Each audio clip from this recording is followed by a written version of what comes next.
Hello, everyone. My name is Elin Jennings, and I am a senior communication student at Youngstown State University. And now I will be giving you a presentation on affectionate exchange theory. And I'm just going to be asking a simple question of why we as people tend to crave affection. For the duration of my presentation, I'm going to be discussing with you some major points on why we as people tend to crave affection and why it is vitally important to the lives of our entire race. First, before we get into anything else, I'm going to be discussing with you the meaning of affection exchange theory. The basic definition for affectionate communication is any portrayal of or expression of love, fondness, or closeness for another person which allows us to learn to survive or have the ability to procreate. Affectionate communication can also be conveyed in a verbal and a nonverbal manner. Your nonverbal actions of expressing affectionately usually range from hugging, kissing, shaking hands, high-fiving each other as well.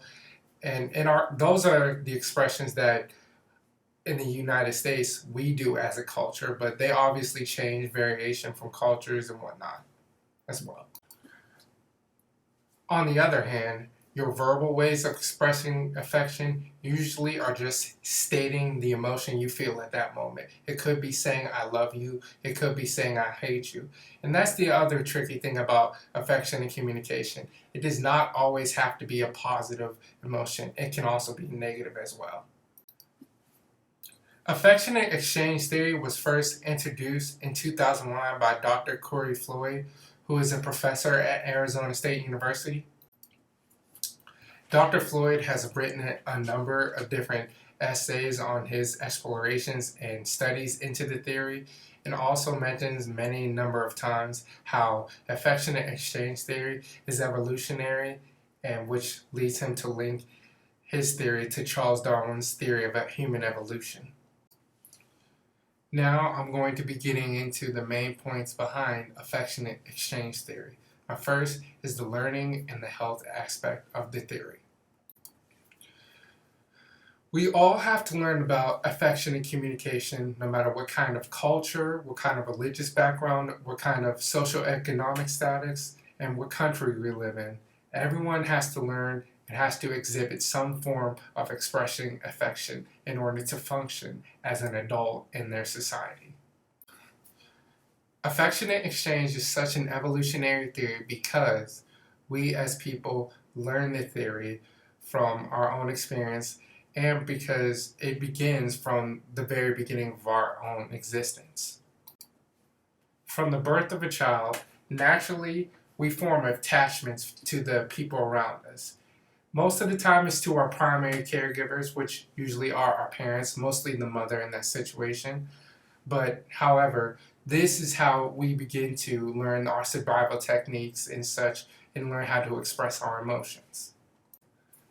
In the early stages of life, children learn by observation. So as we continue to grow and age, we learn how to express and see how people express their emotions by just watching and seeing when they cry, when they laugh, when they hold their family members, when they hug, when they kiss people, and such as well. And to finish out this point, I want to now explain how giving and receiving affection is helpful for the entire mental psyche and for a relationship as well.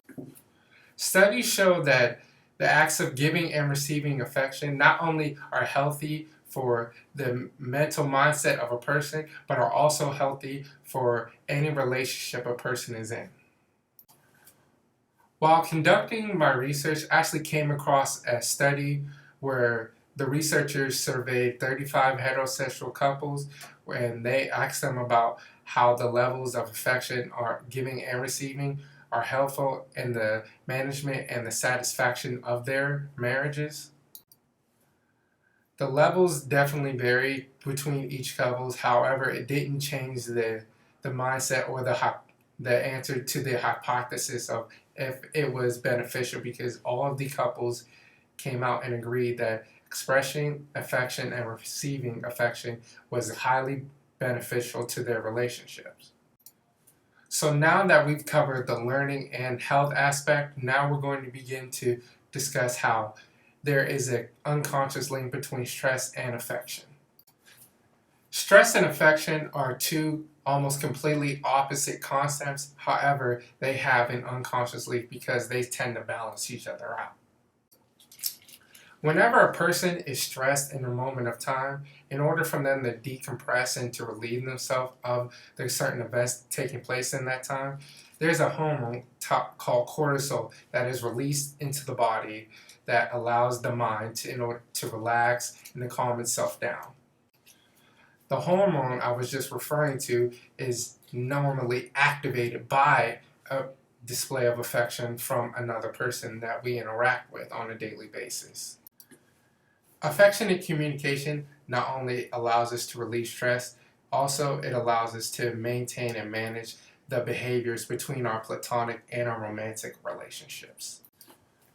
Platonic relationships are relationships that are conducted in a non-sexual manner, with romantic obviously being its counter-opposite.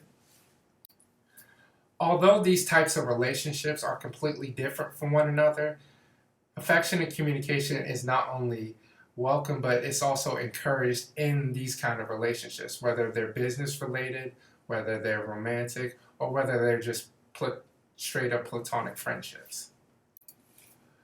Both relationships allow each party to exhibit three main points: flirtatious behaviors, communicative competence, and emotional intelligence. Flirtatious behaviors in a romantic relationship allow the opportunity for the person to express sexual interest into someone. Flirtatious behaviors can be somewhat contradictory if they're taken to a certain extreme. However, they are still encouraged in a platonic relationship. They can be expressed by just offering up a simple compliment to a person. Next, we're going to discuss communicative competence, which is the idea of keeping your relationship in a satisfactory manner for each party. Everyone goes through some kind of period where they don't like something that's going on in a relationship. So in order to do so, in order to keep everyone satisfied with what's going on and be able to compromise, make agreements or disagreements, they have to keep their relationship in maintenance and keep their relationship going, or else, it'll turn into a point where the only idea they'll have left is to terminate the relationship. And for my final and very important point of this idea is the concept of emotional intelligence. Emotional intelligence is the concept of being able to identify your own emotions, also being able to differentiate between the emotions and label appropriately, and finally, using your emotional information to guide your thinking and your future behavior. There are 5 components to emotional intelligence. There are self-awareness, self-regulation, self-motivation, empathy, and social skills. Self-awareness is the ability to identify your own emotions. Self-regulation is the idea of being in full control of your emotions. Self-motivation is the general desire to do something or to improve on your own emotional state.